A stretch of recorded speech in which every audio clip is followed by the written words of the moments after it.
Hello everyone and welcome back to the Great Ace Attorney Adventures. Last time we started case 5 here and Mr. Sholmes has apparently misplaced his violin. So we're gonna go back to the pawnbrokers, and see what he's done with it, because apparently he mistakenly replaced it with a viola.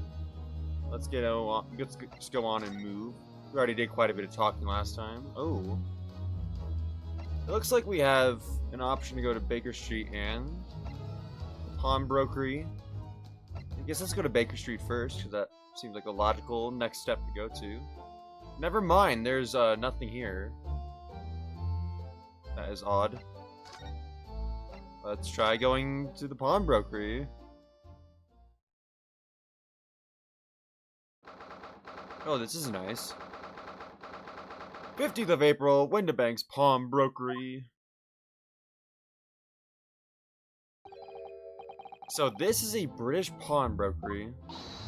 Oh my, there are all sorts of tools and contraptions in here that I've never laid eyes on before.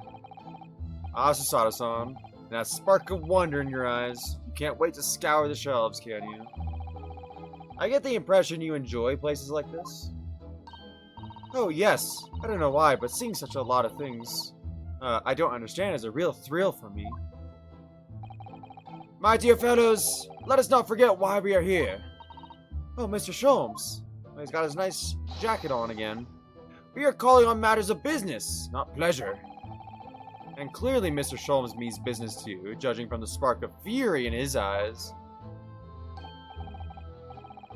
Ah, Mr. Sholmes, sir, welcome back. Did you hear that brazen welcome? Well, yes, we are potential customers after all. We are disgruntled customers, Mr. Naruhodo. And it's time to inform Mr. Windibank of our ire. I'd actually never learned how to say that word. Ear? Is it ire or ear? Like, I know it means, like, anger, but I don't know. I just never learned how to pronounce it. Come! The fight is afoot! So many words in this game I never know how to pronounce. Alright, do I do the examining or the talking first? Let's do the talking first. Violin. Naturally, you will recall this, which I retrieved from you some days ago. Yes? This second-rate fiddle is not my faithful instrument, Mr. Windibank. The color of the wood is different. It has holes in it. It's not even the same size. A wonderful summary of our observations, Mr. Sholmes. I'm so very sorry, sir. How utterly unforgivable of me. An inexcusable mistake for a pawnbroker. There's only one way to make amends. Oh my gosh! Oh! What the heck? Dude, I shall have to take my own life! I don't think that will be necessary, do you? If I may just say one thing before I pop off. Yes? It was you, Mr. Sholmes, who took it upon himself to remove the item the other day, I believe. Sorry? As I recall, I entered the storeroom to fetch your violin when I heard, "Ah, here it is." You did. And when I turned to controvert you, you had taken the viola and left, sir.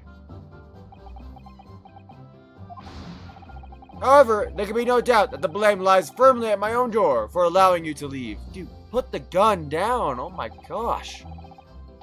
So I shall not grumble or grouse any longer. May this guilt die with me. No. Stop, my dear fellow.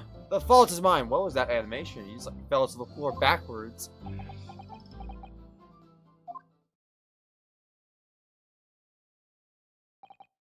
Phew. It would appear that the fight is over. I do humbly apologize, Mr. Windibank. Evidently, my questionable disposition precipitated this tragedy. Well, you wouldn't be Mr. Herlock Sholmes without that questionable disposition now, would you? Aha, I do believe you may be right, sir. Ah, ha, ha, ha, ha. It's either laugh or cry, I suppose. You are, it must be said, one of the more challenging customers. I need remind you of the peculiar collection of items you've brought through my door in the past. Oh? Peculiar items? In the extreme, ma'am, for example, the unpublished manuscript of an eponymous work, the novels of Sholmes, or such. Oh my! A new full-fledged novel? And unpublished? A story I've yet to read, do you mean? Ah! Forgive me! Wait, before you die, you must tell me more. Yeah, you can die, just tell me first. Alright, let's talk about the story. Put the gun down, my dude. I must know more! Tell me everything. Wow, Sasada-san is really fired up now. Is there really an unpublished story under this very roof? Well, one day the gentleman here brought an old metal chest, you see. I should like to entrust this to your care for a while, Mr. Windibank. For a chest like that? 1 shilling, sir. Not a farthing more. 1 shilling! It houses something of very great value indeed. The latest manuscripts, recounting the adventures of one Mr. Sholmes. I beg your pardon. A manuscript? You wish to deposit a manuscript?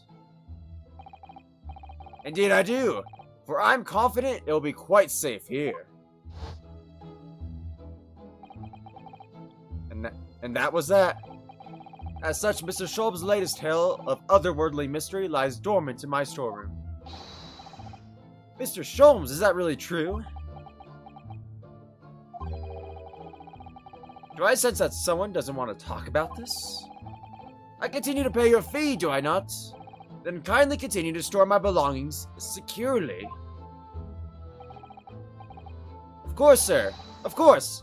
They're safe and sound with me, I assure you. On my life. This is all very strange. Alright, let's talk about the store. I wonder, could I ask you something? Ah, a gentleman from the east, I see. Yes, that sable suit. I suppose I could offer you 6p for it. Without wishing to offend, the tone is somewhat dull. Sorry. Aha! For your splendid attire, ma'am. 5 guineas, no less. The colors are exquisite, the design, exotic. Eastern artistry at its finest, may I say. Oh my, 5 guineas, you say? How interesting. Why do I feel as though I've suffered some sort of defeat here? Actually, I was hoping to ask you about your business. I've heard it said that pawnbrokeries are used rather like banks here in London. Yes, sir, indeed. Many of my customers utilize the establishment as you describe. I appraise their items and offer them a proportionate loan and 2 months of secure stowage. If, in that time, they repay the original sum to me plus the agreed interest, their items are happily returned. But what happens if they don't pay you the money? Then the items are offered for sale in my shop, as you can see on the shelves behind me. So you never sell items before the 2 months pass then? That's right, ma'am, that's right! Which means some considerable responsibility rests on my shoulders. Should a customer's precious belongings be lost, the only recompense is for me to end it all! Wow, dude, that is quite extreme, wouldn't you say? The very idea, Mr. Windibank, is an absurdity! One should never talk of one's demise so casually, says the man who was telling us all it was a good day to die only this morning. Yeah, hypocrite. And let us not forget that I have already helped you take measures to ensure such a tragedy never occurs. Oh, what sort of measures? I engineered a simple device, which Mr. Windibanks has installed here in his shop. I call it the Red-Handed Recorder. Is that not so, Mr. Windibank? What was that deep sigh about? new topic of conversation. What on earth is a red-handed recorder? Use your eyes, my dear fellow. There are two just below the ceiling. I can see what appears to be a camera attached to some sort of timing device. Very astute! It is indeed a camera, furnished with some 100 pieces of celluloid film. And every 30 minutes precisely, the camera automatically records the appearance of the shop. That is, very interesting. I'm sure that's going to come into play for this case. I have to imagine. Here, I have an example I can show you. Doggy! In the little photograph there. Ah, yes, a print from the camera set to record the activity at the shop counter. I developed a special type of film so sensitive, it produces a crystal clear image even in darkness. Really? That's extraordinary. Yes, you can clearly see the counter and the door behind it. Look.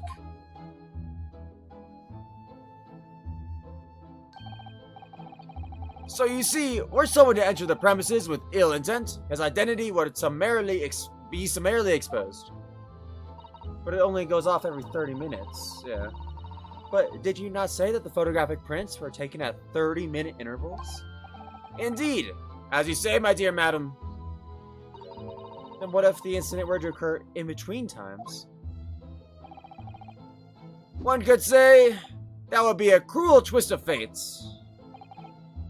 I must confess your devices have been giving me some cause for distress of late. I beg your pardon, Mr. Winterbank. Surely they are anything but distressing. Reassuring is the word. It's the cost of the film, sir. You must graciously place not one, but 2 cameras in my shop, after all. Which means I must pay for nigh on 100 utterly useless prints every single day. I'm afraid the cost of the film will break me before I'm very much older.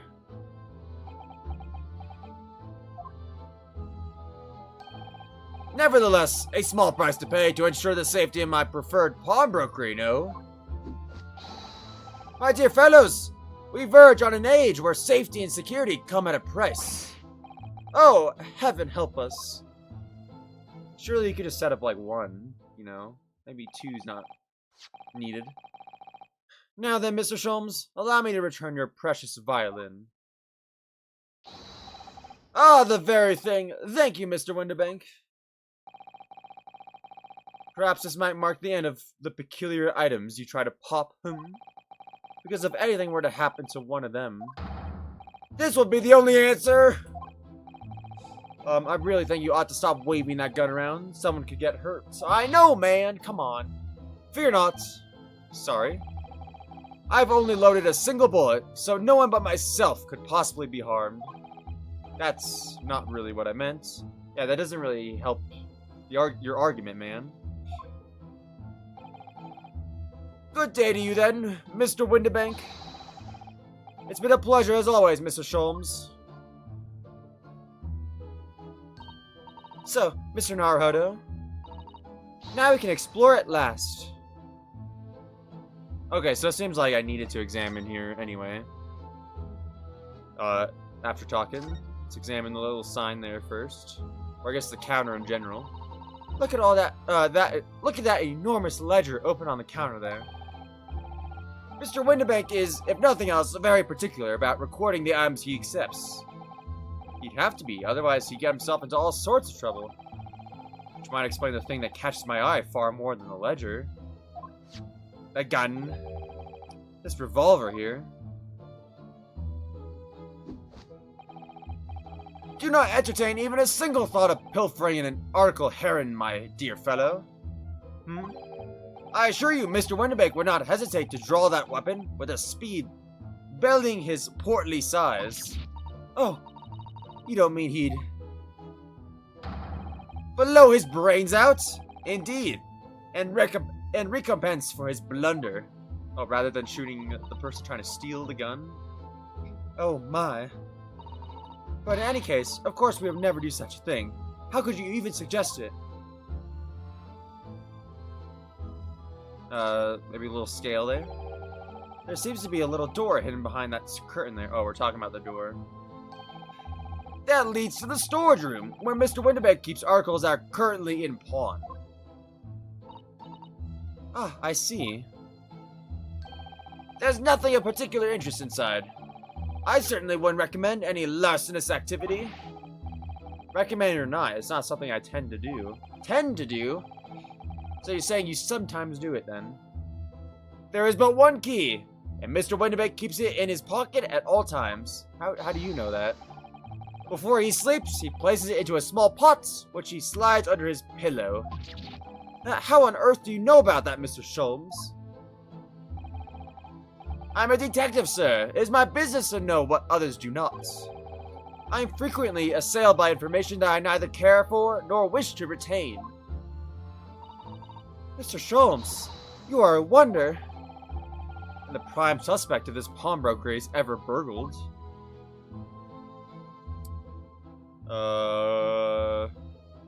Clocks. Look at this. What could this lovely big shiny box be? That, my dear madam, is a music box. Surely you have such things in your own country. Oh my. Yes, but I've certainly never seen one so large before. Shall we listen for a while? Well, that's nice. Ah, what a sublime sound. It's like the music of angels. I've never heard anything like it before in my life.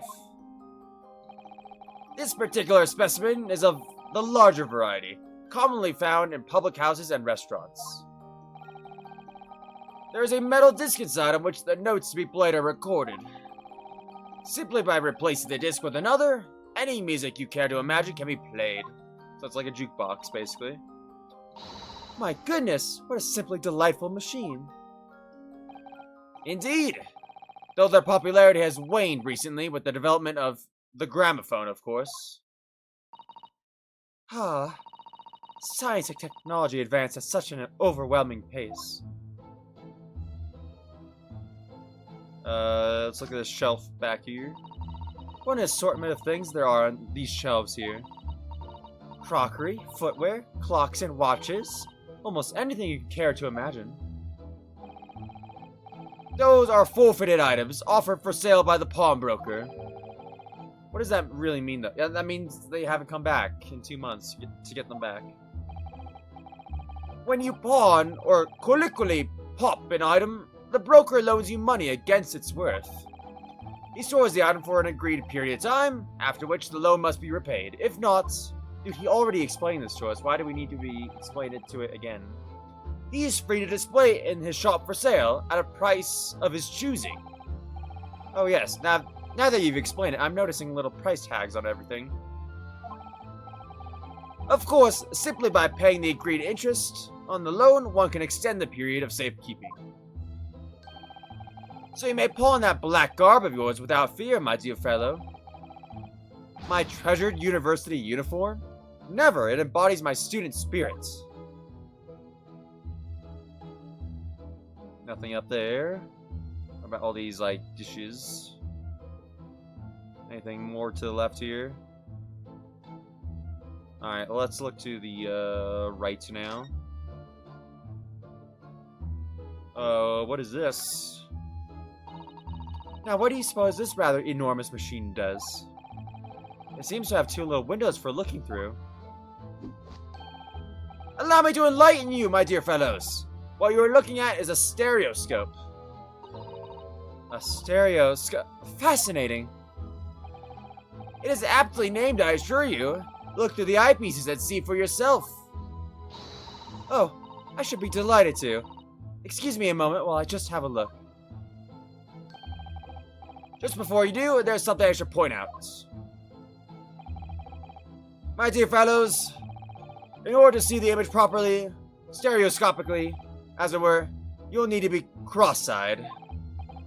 However, if that is beyond you, it is of little consequence today. Alright then, I'm going to try it. Why do you need to be cross-eyed to see... What? Ah! Mr. Naruhodo, you must see, at once! Oh, alright then. So I need to be cross-eyed, like I'm trying to look at my own nose.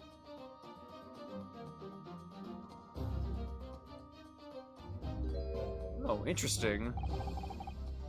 What the? I don't believe it!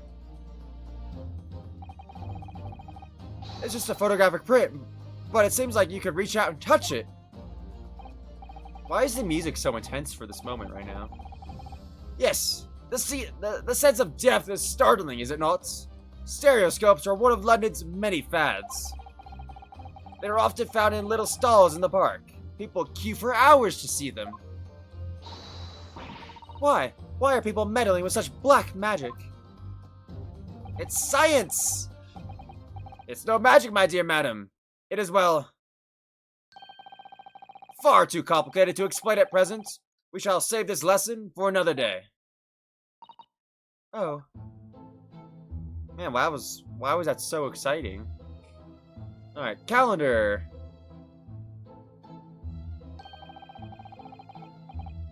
That's not a calendar you could easily miss, is it?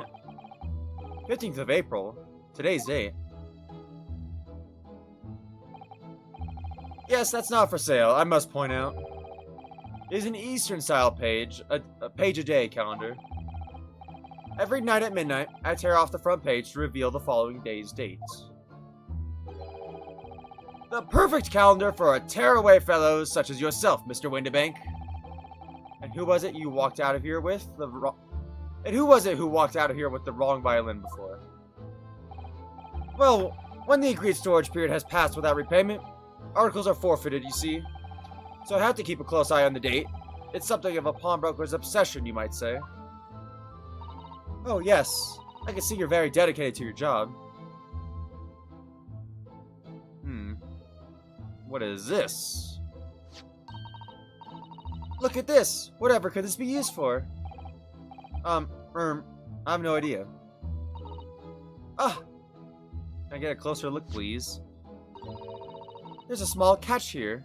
Just look. We're going to open it, aren't we? Oh my, that's amazing! That's some sort of spring-loaded mechanism, which we'll never manage to put back the way it was before. What are you two doing? What? Us? Nothing. No, nothing at all.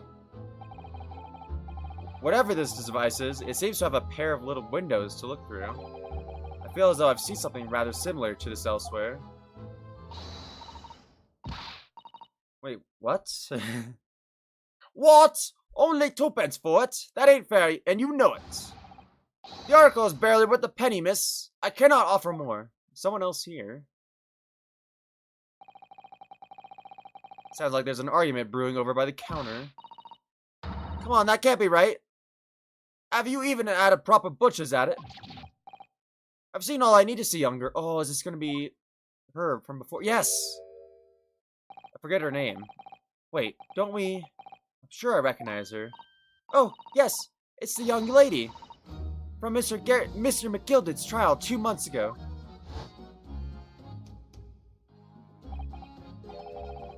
Her name is Gina Lestrade, my lord. She's a chancer, earns her crust among large crowds, relieving people of their purses. What's commonly called a pickpocket.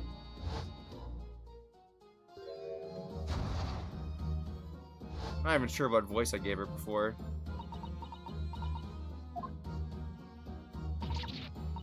Go on, Bennett, you lot!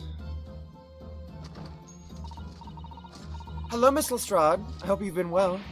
Eh? What? You remember me then, do ya?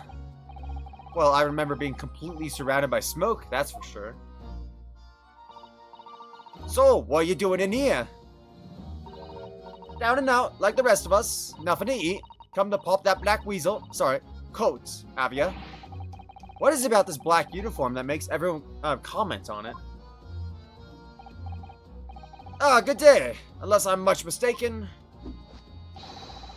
You will be the young pickpocket who stole our experimental smoke grenade launcher. Ah, Mr. Sholmes. So you have something of value to pawn, do you? Allow me to see the article, and I shall negotiate with Mr. Winterbank on your behalf. Pull the other one. I don't need no help from some stuck-up D. Get out of my business. Go on, or I'll make trouble for you. As you wish, Miss Lestrade. I will happily remove myself from your presence.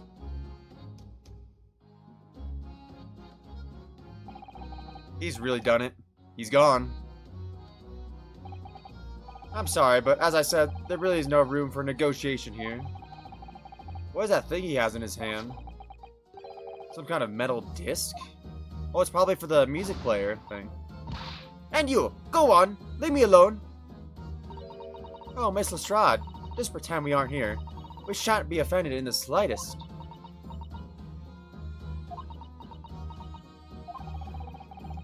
Susato-san really can't stand her ground when she wants to. Whatever. Alright, let's have a nice chit-chat with her now, shall we? What you doing here? Somehow, I didn't really think you were the sort of person who'd use a pawnbroker, Mrs. Lestrade. I think she would be the perfect person to use a pawnbroker. It seems like she would just be selling off stolen goods, you know? Yeah, well I am, alright. I'm a Londoner, just like everyone else. That's a problem, is it? No, not at all. It's just that, well... Oh, I get it. I know what you're thinking. That thing probably don't even belong to her. Probably got on the dive, didn't she? Yeah, I can see it written all over your Chevy Chase. Well, I might have been thinking something along those lines. You're not going to deny it, Mr. Naruhodo? Alright then, I'm just going to come out and ask you straight. Do you pawn things that you steal from other people? Well, I don't know how best to answer that, really. Well, I think the best way of answering that would be yes. Suppose. Sometimes. You're not going to deny it either, Miss Lestrade. But not this time, alright. I swear. That thing belongs to me. The disc that Mr. Winterbank is holding? Perhaps we should see what he has to say about all this. Alright, let's back out and talk with him. Oh, we got two lines of dialogue here. Mr. Winterbank, what exactly is this metal disc that Miss Lestrade has brought in? It seems to have 100 tiny little bumps on its surface. It's for the music player! Ah, this is a music disc, you see. For use inside a music box. In a music box? What? You don't even know what a music box is? Disc, you Eastern lot ain't too savvy, eh? I know what a music box is. I've just learned about it like 2 seconds ago, but whatever. I've just never seen one of these discs before. The small protrusions on the metal disc encode the tune to be played by the music box. You simply insert the disc and set the machine going, and beautiful music plays. It's so incredible. Tell us, what tune is on this disc? Well, I'm afraid I couldn't tell you that. There's so many different types of music box, you see. British made, German, Swiss. I have no way of knowing which particular machine this disc was made for. Oh, I see. Well, can't you just pop it in your machine and see if it works? Come on.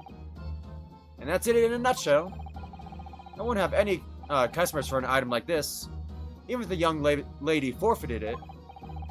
Really, I'm already offering more than I should at a penny. That's a packet of lies. He told me he did. He said it was, well... Who's he? He? Who? Never you mind. It just ain't right, that's all. That disc worth good money. I know it is. Well then, you'll have to try your luck at another pawnbroker's, won't you? Ugh! Alright, let's talk about her now. What's her reputation around these parts? She's been in here before, of course. This little... What? I'm sorry, what is that word? Tatterdemalion? Tatterdemalion? I see. And brought some dubious article or other with her every single time, I might add. Dubious? What are you trying to say? I'm an honest customer, me. So, is there anything dubious about the disc she brought in today? Well, if only it were that simple. Sorry? What do you mean? What she actually brought in was a storage ticket.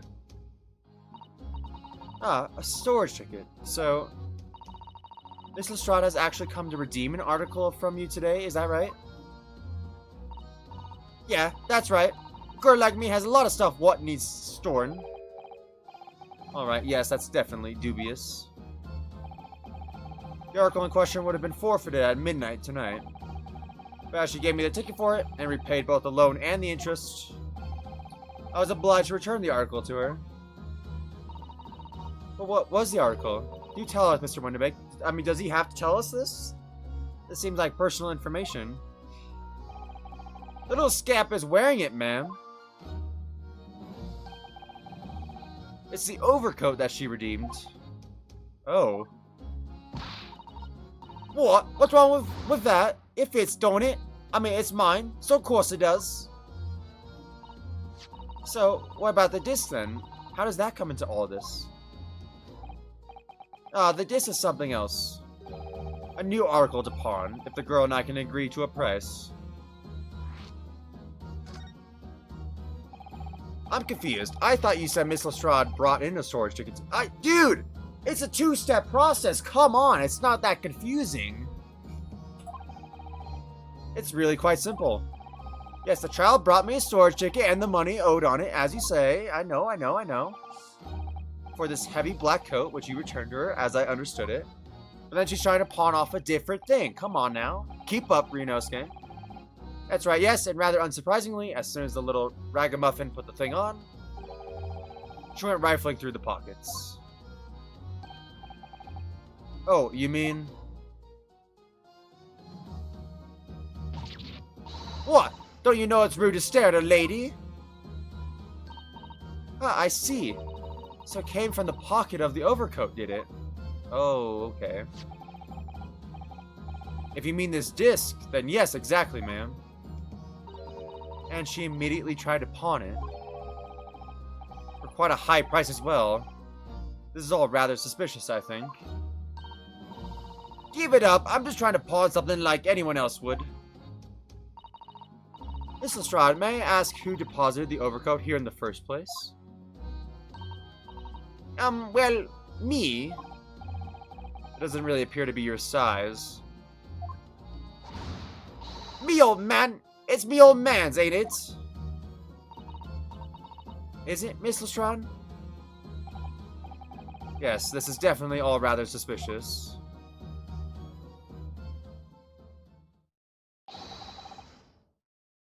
Out of my way, please. Oh, hello. I bet you're gonna commit a murder at some point, from the way you look. Who's this picture postcard English gentleman?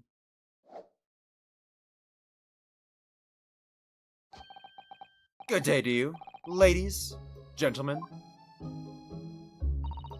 What's your problem, eh?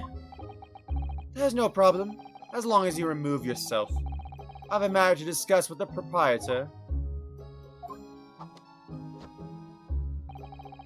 If you intend to make a problem of it, I shall see you outside, little girl, for the hiding you deserve. Look, ain't it obvious? I ain't done talking with him yet. If you think you're such a gent, you should know how to wait in line. Well, you are an impudent little brat, aren't you? As well as a pickpocket. Eh? Who are you? How did you know who I am? The question is, how do you not know who I am? You haven't the courtesy to even remember the faces of your victims, it seems. What? You mean from you? Broker? Yes, sir. I believe this filthy pocket thief has just redeemed an article from you, no? Yes, The article in question belongs to me. I demand for it to be returned at once. Oh my. Now that's a lie. What are you trying to pull? Give me back my overcoat, you wastrel. And needless to say... Oh man, he's gonna pose on you. Any music box disc too? No, you can't have it. You just can't. It's me old man's. Or it was. Now it's mine. Thank goodness, Mr. Naruhodo. This is a very awkward situation. Yes. I think perhaps we should hear both sides of the story in a little more detail. Alright guys, I think this is a good time to end the episode here. Next time we'll definitely get into both sides of the story here. So hope you guys enjoyed today's episode, and I'll talk to y'all later. Have a good day, guys. Bye!